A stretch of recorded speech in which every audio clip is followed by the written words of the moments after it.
I could use a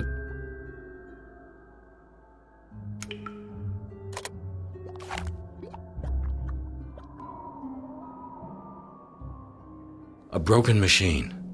Would I be able to fix it? There's a piece. This frame held a parabolic mirror aimed at the Earth. Pity it's smashed.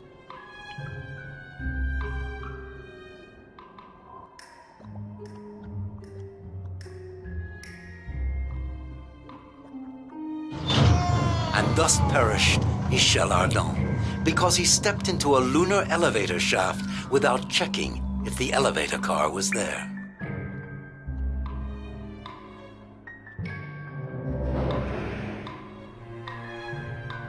I've got to find a way to make this elevator work.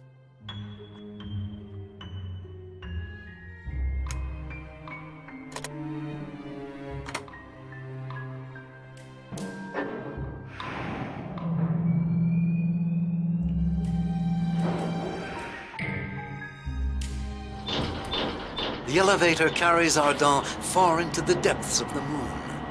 A welcome committee is waiting for our traveler. Consumed with curiosity, Ardan discovers that these Selenites resemble those who had built the necropolis. So lunar civilization hadn't disappeared after all. Ardan doesn't have to be asked twice to follow his hosts. He is led to a room that would seem to be an office where he is left alone with a Selenite dignitary.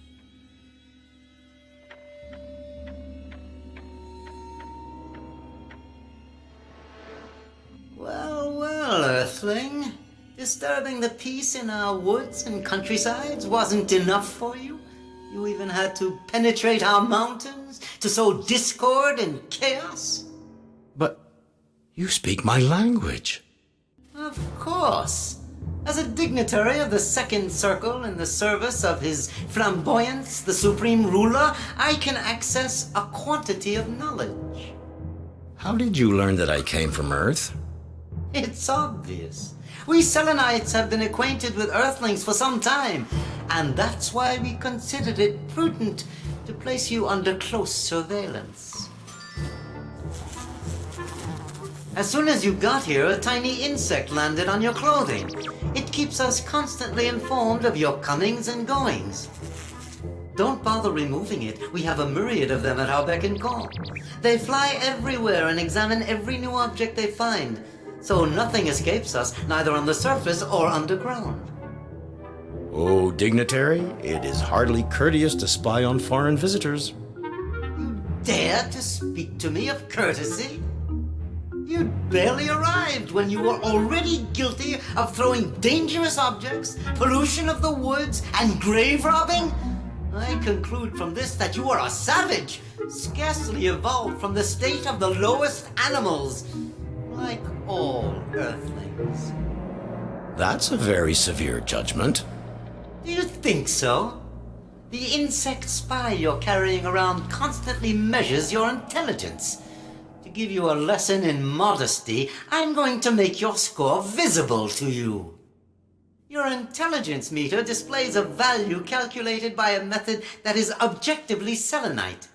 Upon your arrival, the score was so low that we hesitated to classify you among thinking beings. It's still not very brilliant, even if you've made some progress since then. And yet, I managed to reach the moon, which requires planning and ingenuity. Ha! We've forgotten more about interplanetary travel than Earthlings will ever know. Dug into our mountains, there is an antique space cannon. It shot hundreds of projectiles towards the Earth when your ancestors were barely starting to stand on their hind legs. I grant you precedence. Nonetheless, it does require intelligence to travel from one planet to another. Intelligence or luck? Approximate calculations and good luck might have led you here, but would you be able to accomplish the journey in the other direction? I doubt it. Is that a challenge? I accept it. You think I'm incapable of returning to Earth? You'll see that in a short while, I'll have set up a regular line between my home planet and the moon. To organize my return trip, I need an action plan. I'll just take out my notebook to put things down clearly.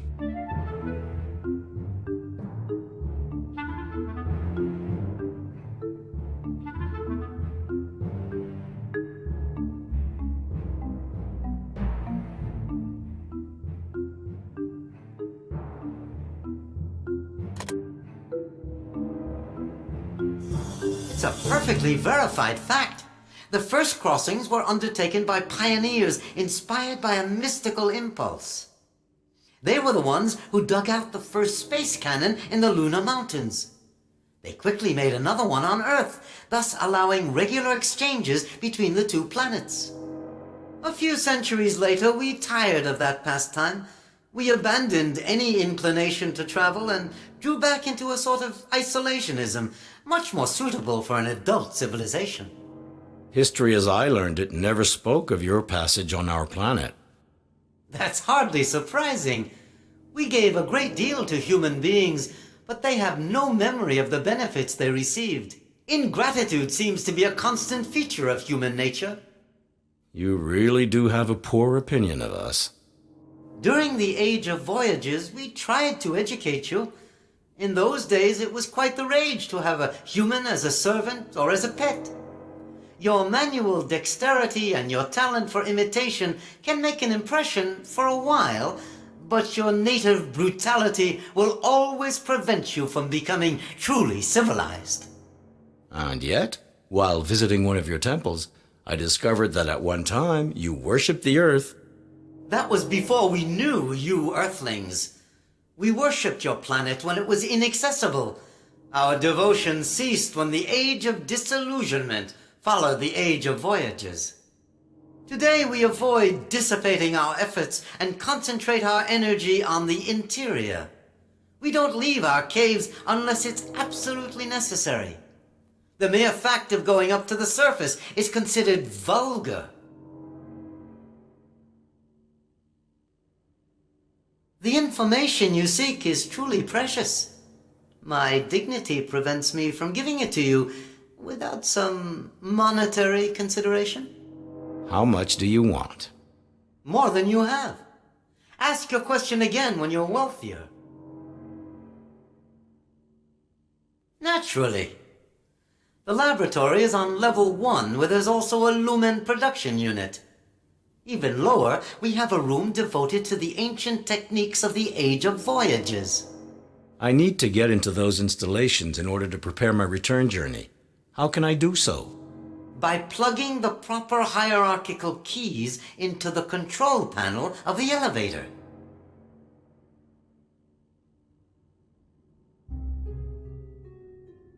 What's this machine for?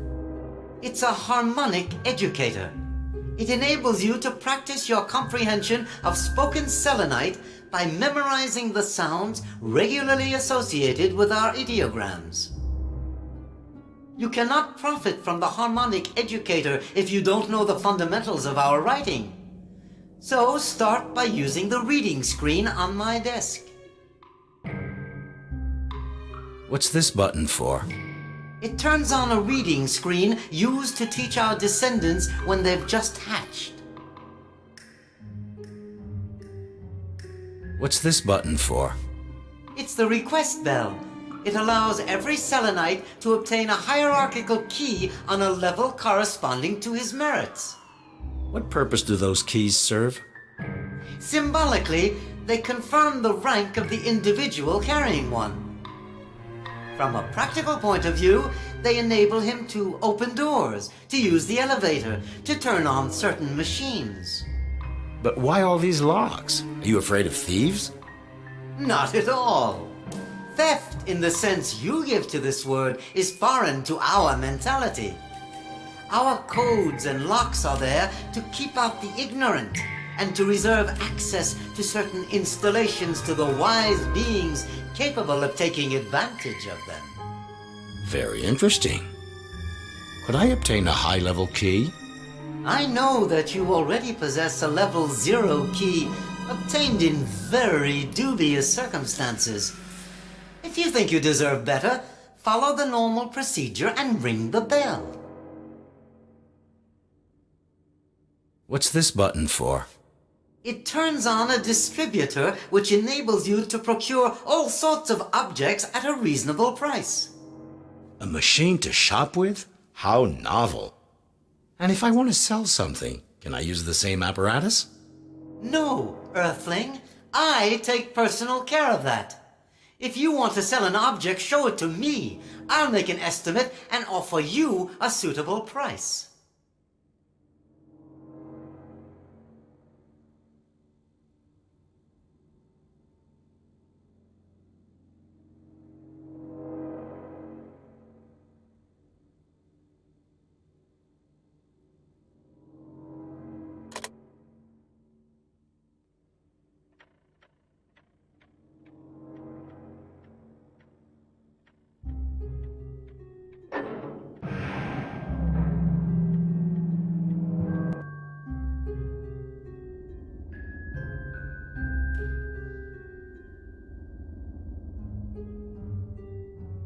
These kinds of mushrooms explode when they touch the ground. Maybe I could catch them on the fly.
That creature seems awfully nervous to me.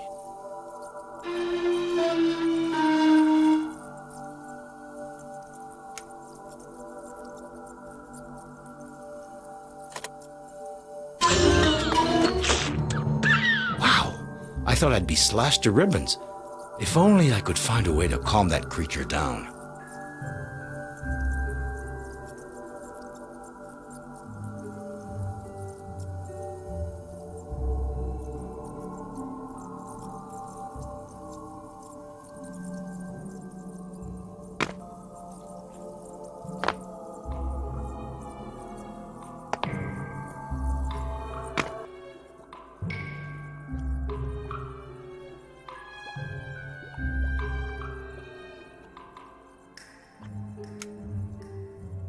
I feel weird. Nothing like it.